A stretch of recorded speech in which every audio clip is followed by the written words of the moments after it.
رجب Butt famous family vlogger ہے اور حال ہی میں ان پر کراچی پارک کے اندر ان کی پیشی تھی توہین مذہب کے کیس کے اندر وہ ان پر ایک ضمانت ان کی ہونی تھی، تو اس دن وہ اندر گئے تو وکلاء کی جانب سے ان پر ایک تشدد، میں نے نیوز کے اندر سنا ہے کہ ان پر تشدد ہوا ہے۔ ہمارا معاشرہ اس طرح کا ہے کہ جب کسی عام بندے پر ظلم ہوتا ہے تو اس کو دبا دیا جاتا ہے، اس کو روک دیا جاتا ہے۔ اسلام آباد کے اندر ایک جج کا بیٹا تھا 16 سالہ، تو 2 لڑکیوں کو اس نے گاڑی کے نیچے رون دیا اور دونوں لڑکیاں جاں بحق ہو گئیں، تو 4 روزہ ریمانڈ کے بعد اس کو رہا کر دیا گیا ہے، اس بچے کو۔ تو یہ ہے ہمارا عدل کا نظام، انصاف کا نظام۔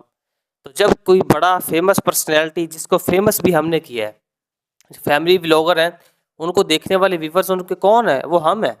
جس طرح یہ جرم کے اندر شامل ہیں، اسی طرح ہم بھی برابر کے مجرم ہیں۔ اللہ تعالیٰ نے صرف ان سے نہیں پوچھنا کہ آپ بے حیائی معاشرے کے اندر پھیلا رہے تھے، بلکہ ہم سے بھی اللہ تعالیٰ نے پوچھنا ہے کہ دیکھنے والے تو تم تھے نا، تم نے ایسے لوگوں کو انفالو کیوں نہیں کیا؟ تم تو ان کو برابر کے ساتھ ان کے شریک ہو رہے تھے۔ اور میں نے دیکھا ہے لوگ ویڈیو کے اندر سیلفیاں بنا رہے ہیں اس کے ساتھ، رجب بٹ کے ساتھ۔ بھئی سیلفیاں کیوں بنا رہے ہو؟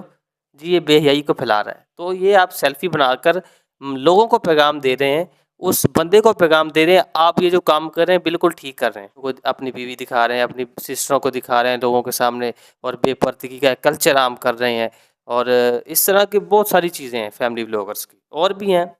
تو جب کسی عام بندے پر ظلم ہو، کمزور طبقے پر ظلم ہو، اس کا بھی معاون بنے، اس کا بھی حامی بنے، اس کا بھی مددگار ہیلپر بنے، اور اس کا بھی بھرپور تعاون کریں، اور اس کو بھی لوگوں کے سامنے اس طرح بیان کریں جس طرح اب میڈیا میں ہر طرف یہی چرچا ہے نا، جی ظلم ہو گیا، تشدد ہو گیا، یہ ہو گیا، فلانا ہو گیا۔ بھئی ادھر تو جانیں چلی گئی ہیں تو ان کو انصاف نہیں ملا، اور ادھر جانیں چلی گئی ہیں تو اس کو ہم ظلم نہیں سمجھ رہے، تو ادھر کوئی چند تھپڑ لگ گئے ہیں تو کہتے ہیں یہ ظلم ہے، اور وہ بھی وکلاء کہہ رہے ہیں کہ ہم نے یہ اس لیے کیا ہے کیونکہ انہوں نے ہمارے خلاف کوئی گفتگو ریکارڈ کروائی تھی، اور میں نے گفتگو بھی سنی، واقعتاً ان کے خلاف تھی، تو یہ ان کا اپنا معاملہ ہے اور انہوں نے اپنا انتقام بدلا لیا ہے۔ تو جب کسی کمزور بندے پر ظلم ہوتا ہے اس کو بھی بیان کیا کریں تاکہ ایسے لوگوں کو بھی انصاف مل سکے۔